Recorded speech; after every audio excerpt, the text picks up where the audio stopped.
In Lagos, everybody's business is everybody's entertainment. If a mosquito bites you in Ikeja, someone in Ajugunna will hear about it before you've even scratched the spot. So when a white G-Wagon rolled down Oberlin Street one hot Saturday afternoon, it wasn't just a car passing by, it was an announcement, a parade, and a small film premiere all in one. The driver was Chuka, a man whose beard alone could host a reality show. Chuka had the look of a man who just closed a deal in Dubai and wanted the whole of Lagos to smell the victory on his cologne. His shades cost more than a landlord's yearly rent in Abuja, and the gold on his wrist. Let's just say, if NEPA ever failed, it could light up a street. Now, Lagos has a way of introducing temptation without knocking first. On that day, temptation came in the form of Amara and Ngozi, two sisters who could make traffic stand still without even trying.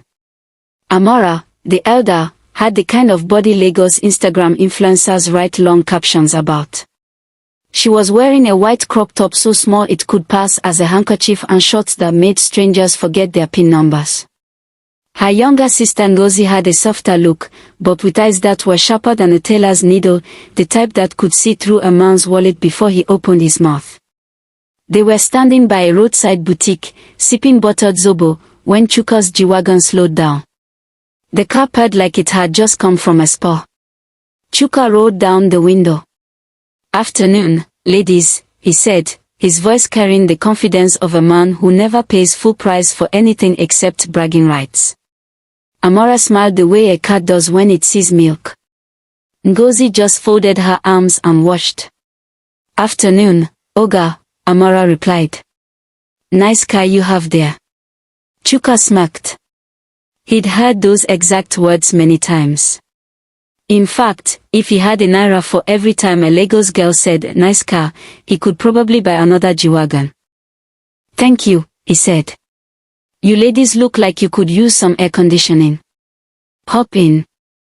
Now, here's the thing about Lagos, people don't just hop in. They calculate. They scan the situation like they are doing bank verification.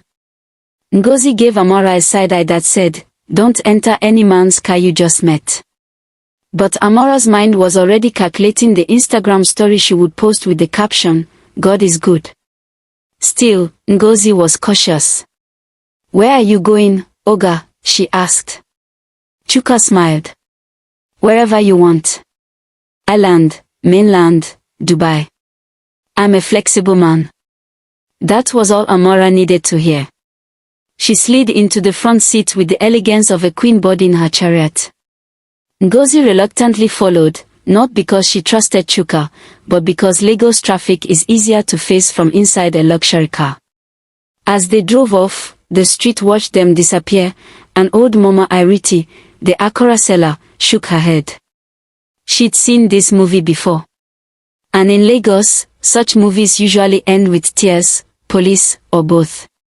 What no one knew yet was that this particular journey would turn into a story the whole neighborhood would talk about for months, the day a gold digger tried her luck and Lagos itself caught her red-handed. Chuka drove like a man who wanted the whole street to hear his tires. The G-Wagon wasn't just moving, it was announcing itself, like, "Yes, I'm here, and yes, I'm expensive." Amara sat in the front, smiling at every tinted window they passed, imagining how many people were snapping mental screenshots of her new life upgrade. Ngozi sat in the back, arms folded, scanning Chuka's movements like a detective. "So, what do you do, Oga?" Ngozi asked. Chuka chuckled. "Businessman. Import and export. You know, big man things." In Lagos, import and export can mean anything from legitimate cargo shipping to, "I know a guy who knows a guy." Amara didn't care, she only heard big man. They reached a rooftop lounge on Victoria Island. The kind where the cheapest drink could pay someone's NEPA bill for 6 months.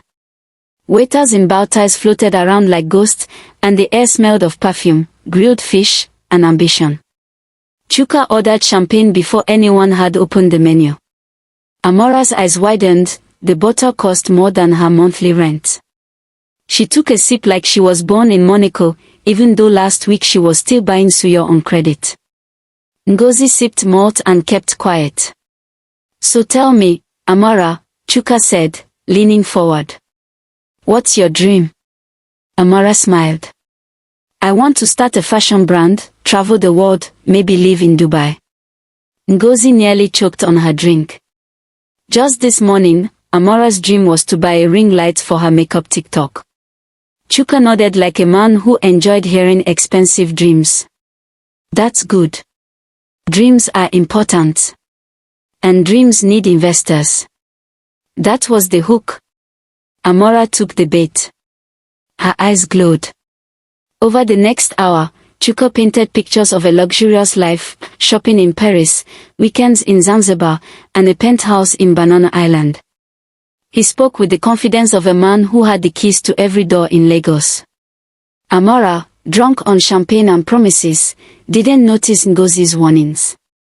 Ngozi had been around long enough to know when a man was selling dreams the way bus conductors sell tickets to a bus that isn't going anywhere. Then came the opportunity.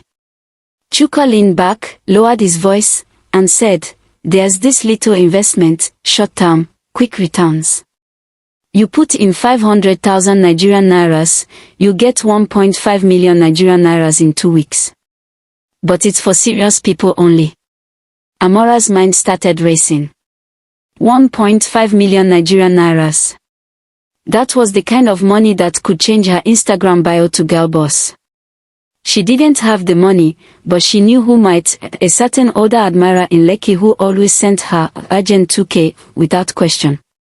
By the time they left the lounge, Amara was already planning the call she would make. Chuka had given her a business card with just his name, phone number, and the words, "Opportunities don't wait." As they drove back, Lagos neon lights blurred past, but Ngozi wasn't looking at the city. She was looking at her sister, and she could already smell trouble. What Amara didn't know was that she wasn't the only one with a plan. Chuka had his own fishing net ready, and he wasn't catching tilapia, he was hunting for sharks. And Lagos. Lagos was just waiting for the drama to spill onto the street. 3 days later, Amara was dressed like she was going to sign an oil deal. She had managed to convince her Lekki admirer, Uncle Femi, to support her investment dreams. He sent the 500,000 Nigerian nairas without blinking, thinking he was planting a seed for future romance. Amara texted Chuka, "Oga, I'm ready. Where should we meet?" He replied instantly, "Come to Baligan Market. My office is there." Ngozi raised an eyebrow when Amara told her. Office in Baligan. Since when do big men hide millions between stalls selling okra? But Amara was blinded by visions of Dubai selfies. She dragged Ngozi along, partly for company and partly because she needed someone to take businesswoman pictures of her handing over the money. Baligan was chaos as usual, traders shouting, generators humming, and the smell of roasted corn mixing with car exhaust. Chuka met them near a boutique, dressed sharply but without the G-Wagon. He led them into a narrow street where men sold phone chargers, shoes, and dreams. Inside a tiny office, he collected the 500,000 Nigerian nairas in cash, counted it slowly, then smiled. "In 2 weeks, he said, you call me the miracle man." He handed Amara a handwritten receipt that looked like it was printed on someone's cousin's computer. As they left, Ngozi's gut kept screaming. She knew Lagos well enough to recognize when someone's miracle was just an expensive way of saying sorry for your loss. The following week, Amara's calls went unanswered. Her texts got blue-ticked but not replied to. By the 10th day, the number was switched off. Amara started panicking. Uncle Femi was already asking about his seed investment. Ngozi just shook her head. Then one hot afternoon, they heard shouting outside Mama Iriti's akara stand. "Thief! Yahoo boy! Oli E!" Amara and Ngozi ran to see.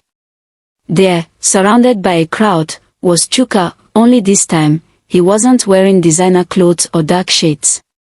His shirt was torn, one shoe missing, and his face covered in dust. Two angry women were pulling his ears like they were trying to tune a radio. Apparently, Chuka had tried the same investment trick on the wrong person, the daughter of a market leader. She had set him up, and the entire market decided justice would be served right there on the street. Amara froze. Ngozi folded her arms. Mama Iriti just said, I talk am. Lagos no dey sleep. By the time the police came, Chuka was begging for mercy and promising to refund every kobo. The crowd laughed. In Lagos, that's the oldest line in the book. Amara walked away silently, shame burning her cheeks. Ngozi didn't say a word until they were halfway home. Then she dropped the moral like a true African elder. When you chase money with greed in your eyes, you run straight into the arms of a bigger thief. Lagos is not Dubai. Here, the streets will teach you faster than any school. And that's how the story of the gold digger who was caught became a street proverb in Oberland. To this day, whenever someone tries to stunt too hard with fast money, Mama Iriti just shakes her head and says, remember Amara and the G-Wagon.